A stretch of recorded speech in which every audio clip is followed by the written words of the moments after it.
Hey guys, welcome to Achieve with Carolina Live. I'm Carolina Romaniuk, your child and family sleep specialist, and I help parents to get a good night's sleep and to understand their children's sleep needs better. So I'm going to wait a couple of minutes until people start to sign on, and in the meantime I'm going to try and turn on that music that we were listening to last night by Robert Mendoza. He's so dreamy and I really like music. So give me a second. And what's going on here? My hair. Okay. So if you're signing on, just let me know, what are you grateful for? Hi Lana. So I want to know tonight, while we're waiting for everyone to log on, and while I'm turning on the music, what are you guys grateful for? Is it for your little one? Is it for your entire family? Is it for your significant other? Is it for a career that you have found that really just kind of digs deep into your spiritual being and you just feel so enamored with it? What are you guys grateful for? Let me know in the comments below while we're getting started. Okay, so let me turn on the music.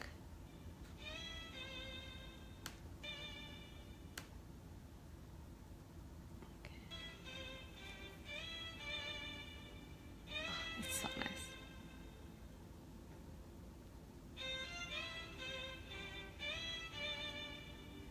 I wonder, have any of you seen the 50 Shades movie? This is the background music to it. Oh, it's so hot. Okay. Hey Angelica. Oh, you're grateful for your son? Oh, that's beautiful. Yeah, I'm grateful for my boys also and for my hubby. And I'm grateful for all of you guys that are signing on every night, well, from Monday through Wednesday, and are actually part of the community. So I'm so grateful for that. So what else are you guys grateful for? Let me know in the comments below, and let me know if you could hear the music.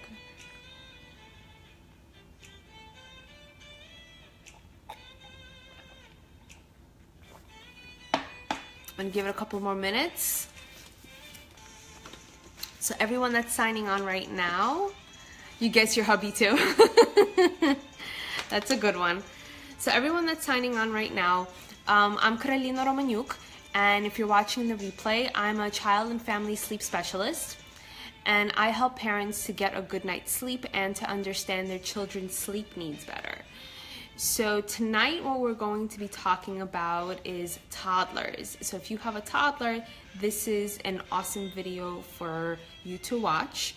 And I would also be very grateful if you would be able to share it. You can share it now, you can share it later, like the video also. So, you know, sharing is caring, so we can get a lot of people on. Last night's video hit my record, and I am beyond grateful, everyone, for really being part of this community. So I'm genuinely, thank you. I just want to tell you that I really appreciate it.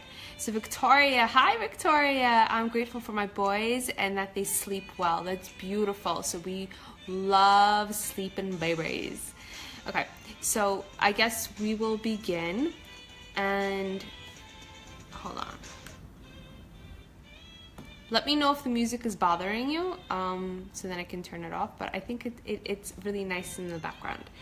So tonight what we're going to be talking about is, does your toddler have trouble relaxing or is anxious?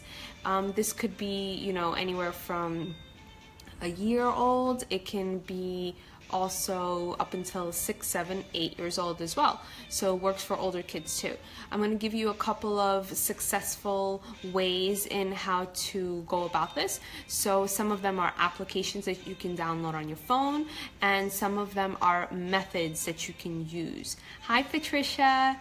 So we're going to be talking about on successfully helping your little ones, your toddlers, on helping them know how to not necessarily control their emotions. You don't want them to control them, you just want them to understand them better. And with that said, it helps them to fall asleep, especially if they've had a really hectic day, because their emotions, they're still kind of learning on how to use them. and they might not understand, you know, what's building up inside of them and why are they reacting the way that they are, or why are they having a tantrum or a meltdown. And easily this can really be minimized if they are sleeping properly. So mostly tantrums do occur if a child doesn't have the proper adequate amount of sleep. So sleep does play a significant role. Now remember, what I keep telling you is about making sure that they have the proper schedule put into place. So that is one way that you'll know if your little one is sleeping properly. So the first part that I wanted to go over are the applications. So the different types of apps that you can use to help your little one fall asleep. So I have a question for you guys. Does anyone here use meditation to help them calm down, or have you ever meditated before? I know last week I did one meditation and, you know, was pretty successful. So what I'm going to do is I want to do tomorrow night another meditation with you guys that I was working on. And, you know, have you, on tonight's video, have you used any meditation to help you? So let me know in the comments below if you have, or if you were ever interested in using something like that. And if you are, I have a couple of cool indications that I can share with you in what to use that can help you and your little one together to kind of calm down and work with your emotional status on that. Hi, Junior. So let's see. Let me know in the comments. I'm just trying to... I'm gonna make this a little bit lower. Okay, beautiful. Nope, no one has used meditation before? Okay, so that is one of the easiest ways that you can help a child tune in, is by using not just meditation, because meditation alone has different, you know, levels on it. You want to use something as guided meditation with visualization. So what that means, you know, because that kind of sounds, you know, like a foreign language to some people, but simply what that means is that visualization meditation is when you close your eyes and you're visualizing, you know, a specific place and or a specific area, for example, focusing on your body and how it calms down, or focusing on a beach and how that helps you relax. So that's visualization, and that helps a lot of adults, and that helps older children. So usually if your kid is around 3 or 4 years old, probably like 4, that can help the visualization, because if they're younger, they don't really fully grasp onto that. So using visualization meditations really helps a lot. So here are a couple of apps that I wanted to let you kind of write down. To make sure you have a sheet of paper or a pen, pencil, crayon, whatever you can find, and that you're jotting this down, or use your notes in your phone. So if you like what I'm going to be telling you, make sure you like it, and let me know if you've tried it before, so I don't sound repetitive on that. So one of the applications is called Insight Timer, and it has 1 million different guided meditations. You can literally type in kids right in the search and you will receive a guided meditation. So it's called Insight Timer, and it should really do wonders for you and for your little one on having a guided meditation. So what a guided meditation is you would hear music, and similar to what we did last week, and you would hear someone's voice guiding you through a process in how to calm yourself to go to sleep. So for example, one of them could be, you know, close your eyes, relax, take deep breaths in, take deep breaths out, focus on you know, your head, and then focus on your shoulders relaxing, and then kind of going off of that aspect. So that is guided meditations. Second application is, we're going to go through 6 different ones. So second application is called Sesame Street. Everyone knows Sesame Street. So Sesame Street, it goes through different problems, different scenarios that your little one might be feeling, such as fear, maybe anxiety, you know, different types of emotional well-beings that they might be going through and they don't know how to control it. So the Sesame Street app has different types of problems that you can type in that you're currently facing, and then they will provide you solutions and meditations for those as well. There's also a character on there that the children can follow and take breathing techniques with them too. So meditation really is just learning how to breathe properly and to be aware and be mindful of your surroundings, but including breath into it. Because, you know, when we arrive into this world, we take a deep breath. When we exit this world, we take a deep breath. Whenever we feel anxious, or if we feel sad, or if we feel happy, our breath reciprocates with that. You know, if we're feeling sad, it goes shallow. If we're feeling happy, you might take longer and deeper breaths in and out. So breathing helps significantly, but you have to be mindful of your breath, and always making sure that it's synchronizing and that it's nice and flowy.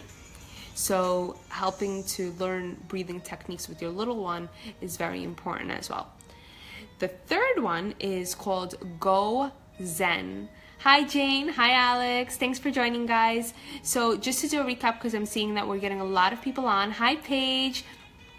I am talking about right now on toddler sleep and different ways that you can assist them if they're having a problem with relaxing or if they are anxious, and there's successful ways. So we are talking about applications right now, and I went through the first two. The first one is called Insight Timer, and that is a guided meditation. And then the second one was Sesame Street. That also has so many different types of meditations as well. Hi Alexa, thanks for joining. Now the third one, if you guys have any questions, make sure that you type them in. Hi Anna, then I will be able to respond to them after I'm done going through the whole program about this. So the third one is called Go Zen. G-O, go, and then Zen, Z-E-N, and that is online. It's a program that you can purchase, and it has, according to ages, different types of methods, different types of homework also for some parents to kind of read up about on how they can help their little one, not just during at nighttime, but also during the day. If they do have any type of anxiety, or if they are stressed out, or if they are having lots of tantrums, how to help them, not to necessarily control it, but to understand it better. You don't want to control your child's emotions. You want them to feel free to, you know, kind of go with the flow, so to speak, but for them to understand why this is happening, what is going on. You want to give them ample time to express themselves, but also to explain to them why are they having these emotions, and that it's a good thing that they're having these emotions, but you want to put them in a positive aspect.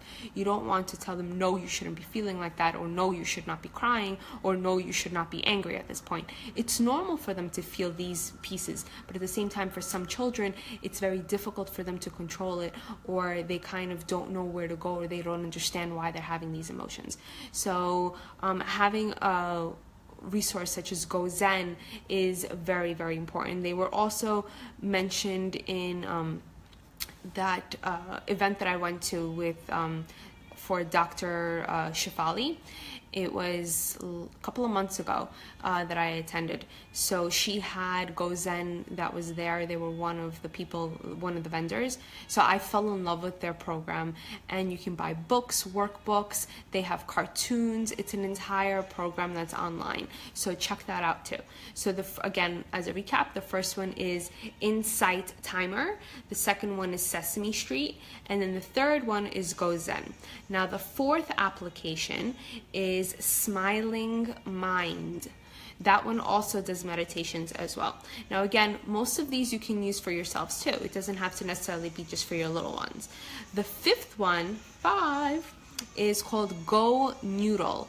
I think I'm gonna write these up for you guys, and I'll put them up on top of the video, so you can have all of these for yourselves, so you're not like scrambling writing them down or anything. And then the sixth one is called Mindful. So that's an application, and it's making sure to teach children on how to be mindful of their surroundings, of their body, and it's meditations for children specifically on that part. So moving on, we have now our methods. Here are 4 methods that I want you guys to look into in how to calm a little one. So the first one is, for an example, let's say they're frustrated or they're having a really stressful day, right? Having a stressful day as a toddler is them playing way too much, or maybe their toy broke, or they didn't get their favorite meal that they haven't eaten in a long time. So it's very, very, very stressful being a toddler. So one of the things that you would look into is, if they are frustrated, is you can pretend that their fingers, the tips of their fingers, are candles, and you can tell them, why don't you blow on your candles and blow out the light? So they would sit there with their finger and they go, you saw what I just did? So you're blowing air, and that means that you're inhaling and you're exhaling. And breath is very, very important, especially if you have anxiety, if you're anxious, or if you are stressed. Breathing and controlling your breath and being mindful of your breath is very important. So it's one thing that you can do. That's one method that you can utilize. You can do this at night. You can do this, during the day. You can, you got fingers. You can do this anytime if your little one is being stressed out. The second one is having a child blow on a cotton ball with a straw. Same thing. They're using their breath, they're using to calm down, and when you're controlling your breathing, it will relax you right away. The third one is making bubbles in a cup. How many toddlers do you know love making bubbles in a cup when you give them a straw?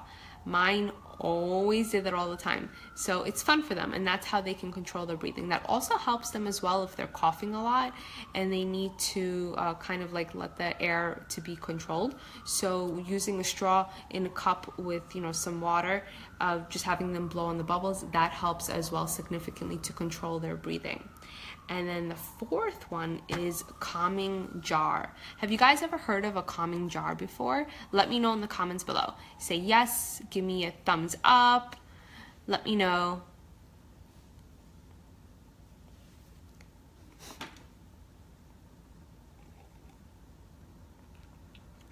Okay, so no one has heard of a calming jar. So that's interesting. I want you to check on Pinterest, Google it. I will put the comments, I'll put the term of it up on top with the rest of the information, the rest of the resources that I'm giving you. But a calming jar, really what it is, it's a jar, like a mason jar, and you would put water, glue, and then glitter in it.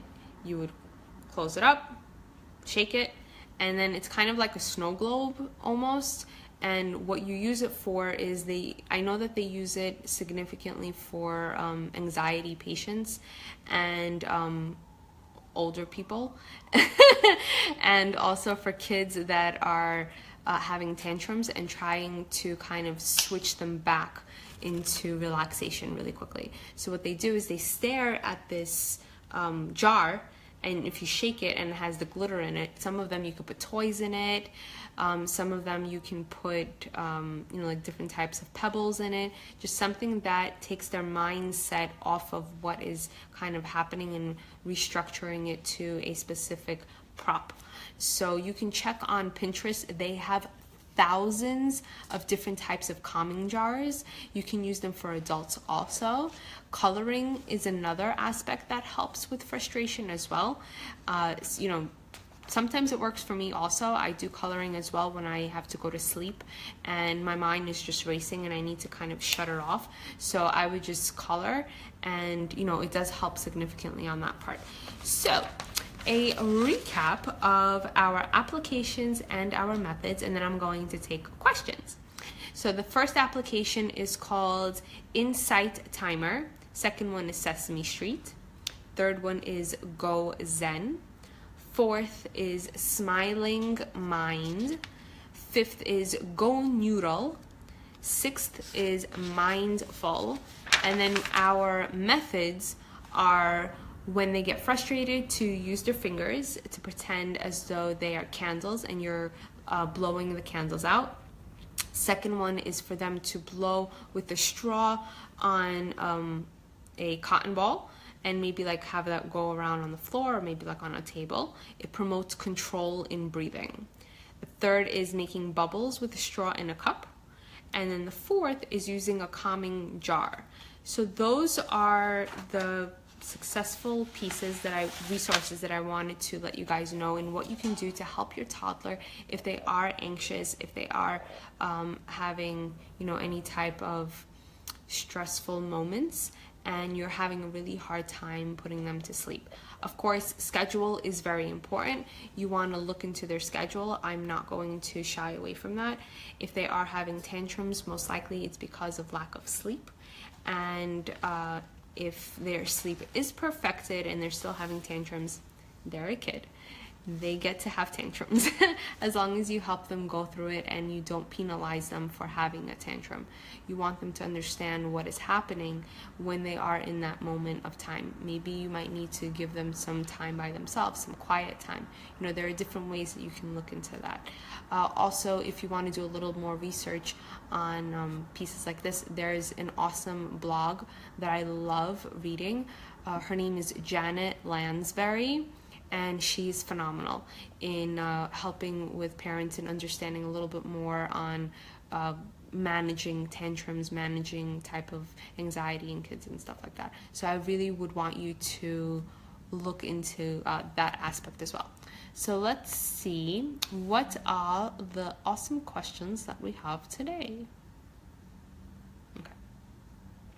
I'm gonna go one by one. You guys know the deal.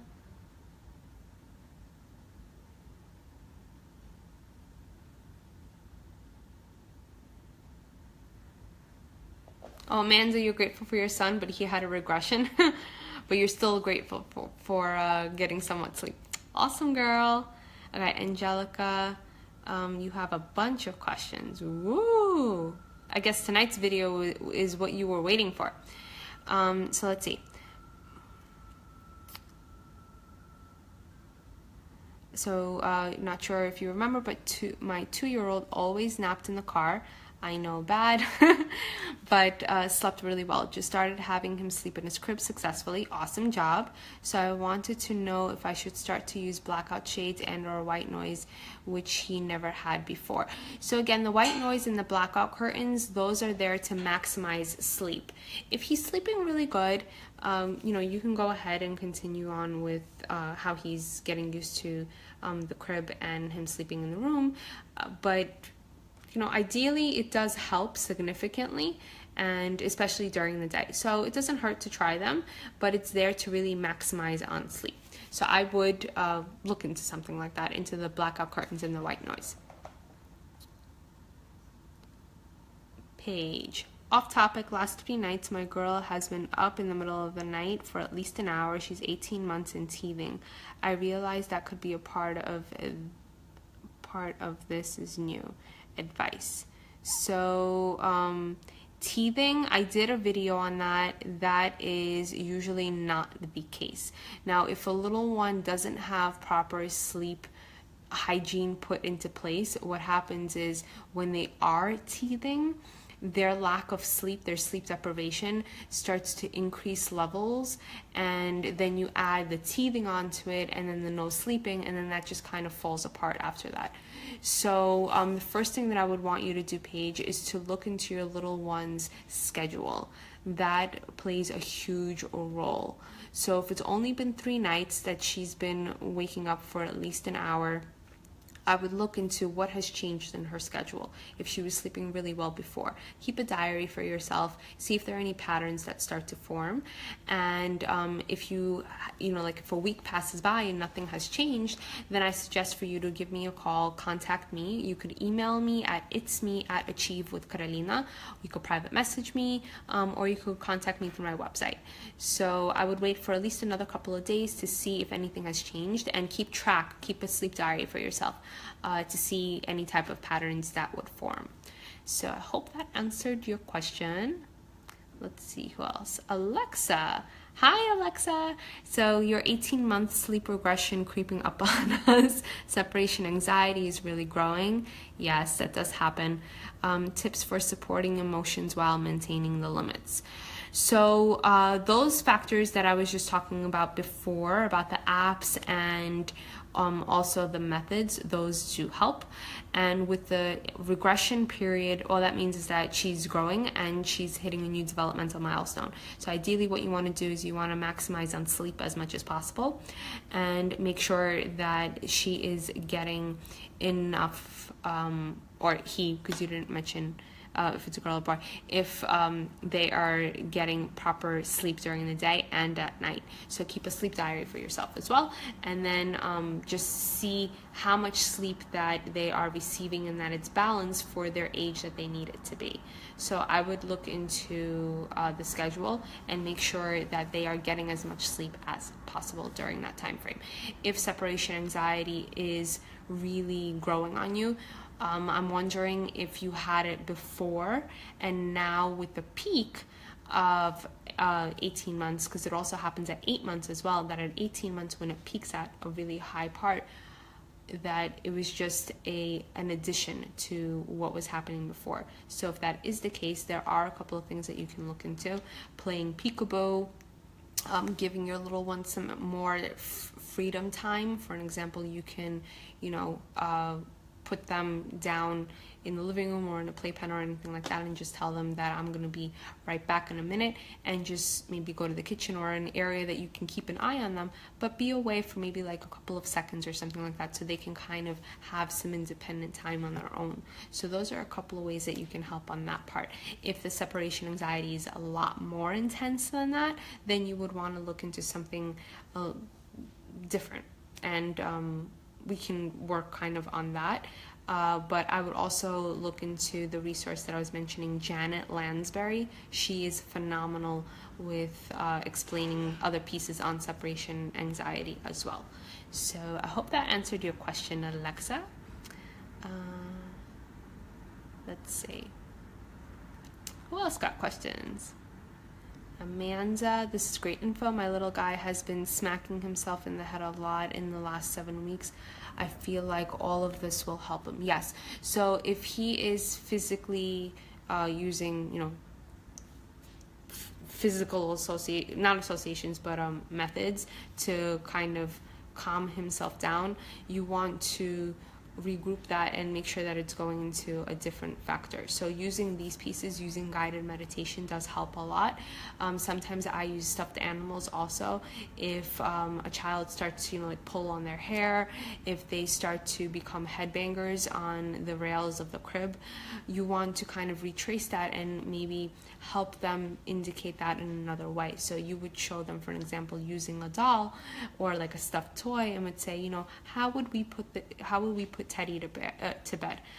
If you feel anxious, Jimmy, this is what we do, and do it on Teddy.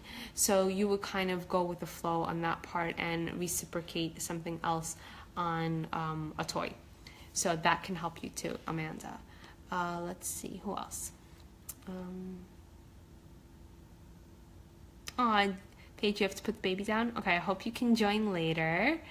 Victoria says, hey Victoria, can you please list the apps in the comments? Yes, I'm going to list everything in the comments because I know now I'm getting a lot more viewers, so I want to make sure that all of you got it. I will list everything when I post this video.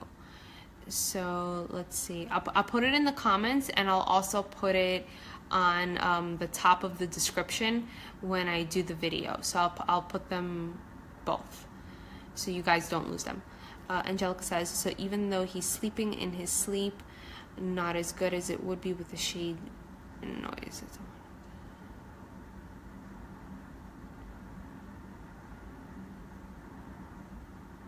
Yeah, so his sleep is, it should be really good when they're sleeping in the crib. Ideally, if they're not used to sleeping in the crib at first, it's going to be a little difficult for them to get adjusted to it. So just be patient and give them some time, because they were sleeping in another area and they were consistent with that. So now if you want them sleeping in a crib, you have to stay consistent with keeping them in the crib for that amount of time. You don't want to shun away from your plan that you would put together. So using the blackout curtains and the white noise machine won't just help you have a good sleeper, it'll help you have a great sleeper. So it does help in maximizing sleep on that aspect. Let's see, Amanda says, so my guy sleeps from 6:45 to 6:30, 7, but naps only 45 minutes during the day and only in his stroller. I got blackout blinds last week and I tried to move him to the crib. I was letting him cry it out. Disaster.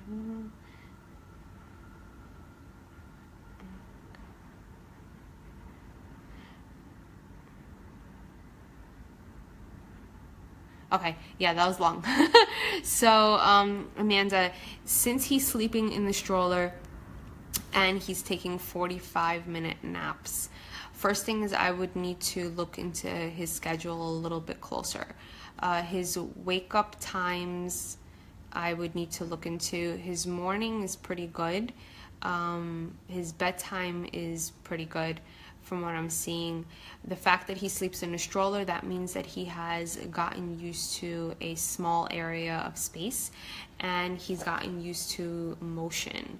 So we need to figure out for you what will benefit his behavior and your parental philosophy in how to get him from the stroller, from something moving and a small area that he sleeps in, into a crib, which it's safer and he can fully roam around in it and feel comfortable and confident that he can sleep.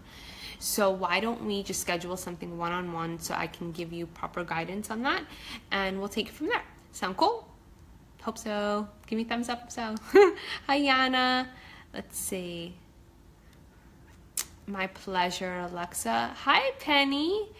Okay, so your son is 2.5. No matter how early we start bedtime, he will not go to bed until at least 10 without nap, and if he does nap 11 and gets up around 7 to 8 and be completely fine and not seem tired. So he gets around 8 to 10 hours a day total. We just love him to go to bed earlier, but he seems just not to be tired. So if he doesn't seem to be tired, then it really means that depending on the nap time that he had and how long his nap was, that bedtime needs to be bumped up. When you say the fact that no matter what time you have placed him down, he always falls asleep at 10, I would want to know a little bit more in that factor. In what have you tried? Because a bedtime for that age can literally be anywhere between 6 and 8 o'clock at night. Yeah, 6 o'clock. So it depends on if they had a nap, and they should be having a nap by that age. So you would want to look into when that nap has happened, how long has it how long was the nap for, the duration of it, and then making sure that bedtime is not too long from when that nap finished. So that is ideally when you want to look into that.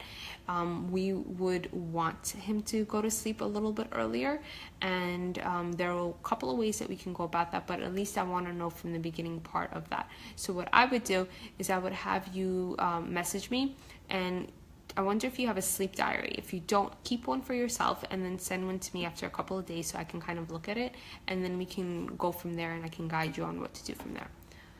So I hope that answered your question, Penny. Hey, Seth. Thank you. Let's see, Amanda, he sleeps in the crib at night. Okay, cool. So that is what we want to do. We want to make sure that he has one sleeping space for naps and for bedtime. Now, Angelica says, hey, Angel. He does sleep good in his crib for now, but I don't mind introducing the shades back on noise, but I am grateful that I am that I got him sleeping in his crib for his nap. Beautiful. So I would just stay consistent with whatever you're doing. It sounds as though you got your plan and everything else in check, Angelica. So I would just continue on with that.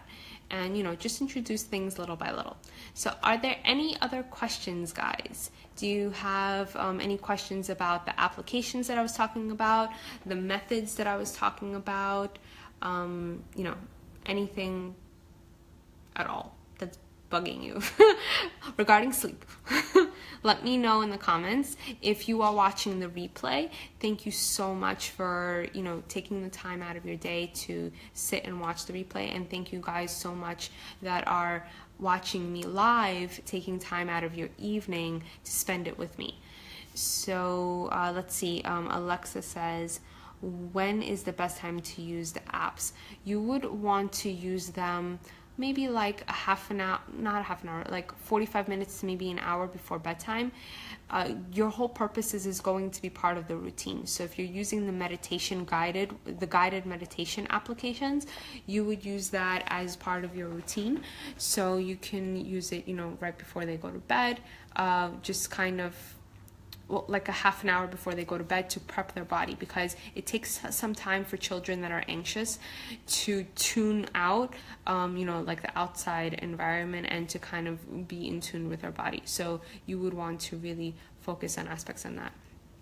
Also, looking into their nutritional aspect is important as well. If they are anxious, if they do have, frequent outbursts, and tantrums, you would also want to look into their diet and how they are eating and what they are eating as well.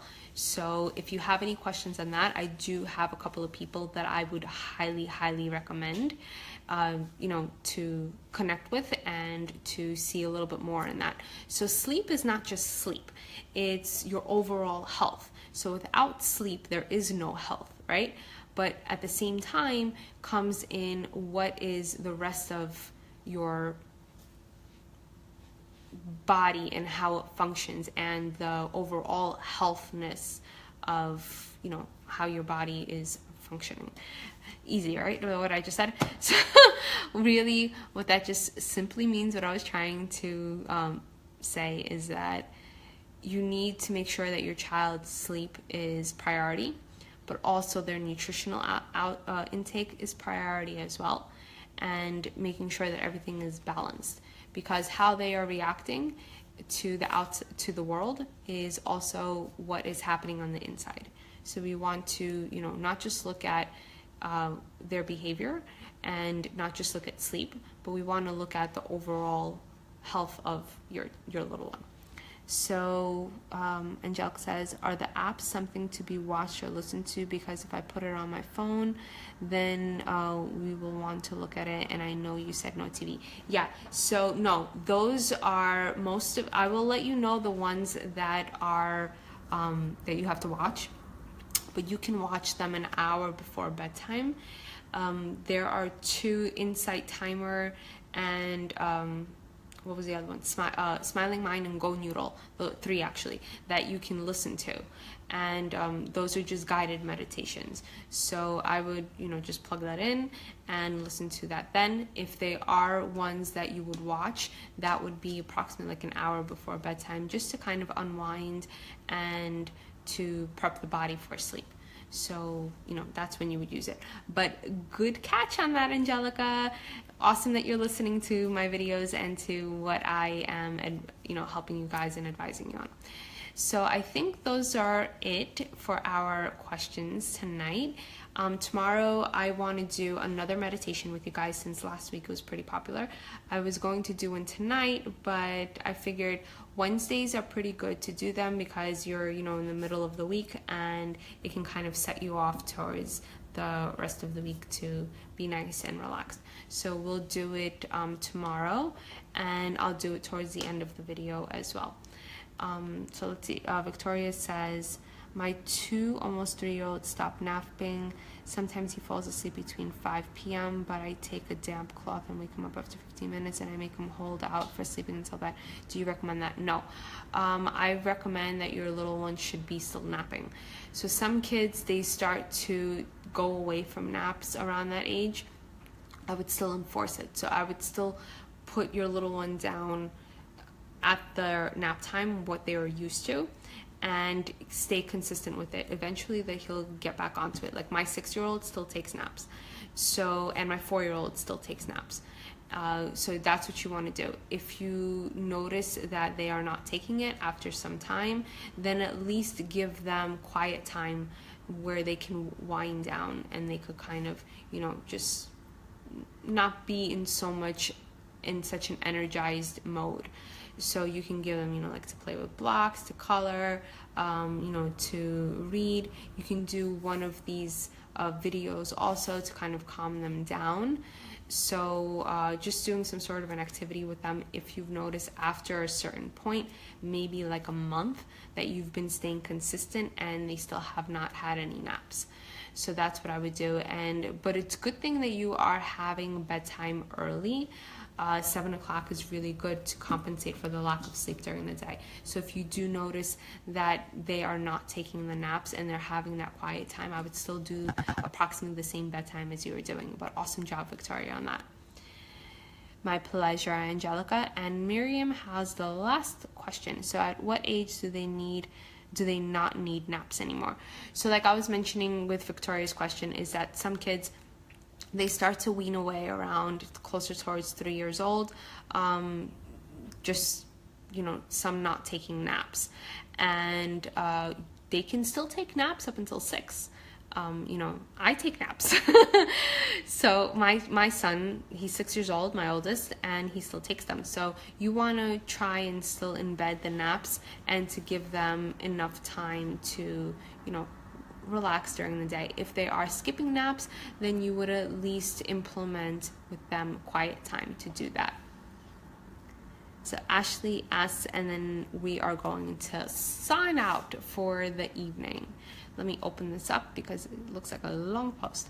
My 4-year-old daughter has started with difficulty returning to sleep after waking to potty, sometimes for up to an hour in the middle of the night. Any ideas to shorten her wake time and get her back to sleep? So I would ask you, when she goes to the potty, are the lights being turned on bright in the bathroom? Are the lights being turned on bright in the hallway or in her room? How are you reacting to her when she's going to go to the potty? So I would use a nightlight, and the nightlight that I would use is a sunset color, maybe red, orange, or yellow.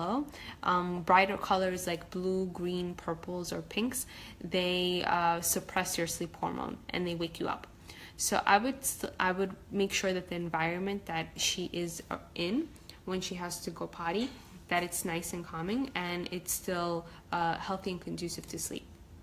Once she is done with the potty, trying to minimize as much talking as possible, because if you start opening up to dialogue, that means that she has to respond, and then there's a conversation going, and then she could fully wake up by then. So going into, you know, making sure that her environment is dim and it's you know, a calming setting, and also making sure that there's not too much of a conversation going on during that time frame. So those are the two aspects that I would want you to look into. And then the third one is, if she is taking a really long time to go to sleep, I would do a mindful breathing exercise with her, and you can look more into that under any of those guided meditations, or just teach her on how to take deep breaths in and out. So after she's done with the potty, you come back into the bed, and then you could maybe have her take a couple of deep breaths in and out, and deep breaths, and that can help her calm down and then go to sleep also. So I hope that answered your question, Ashley. So we had a huge turnout tonight. I'm so excited for all of these questions. Thank you guys so much.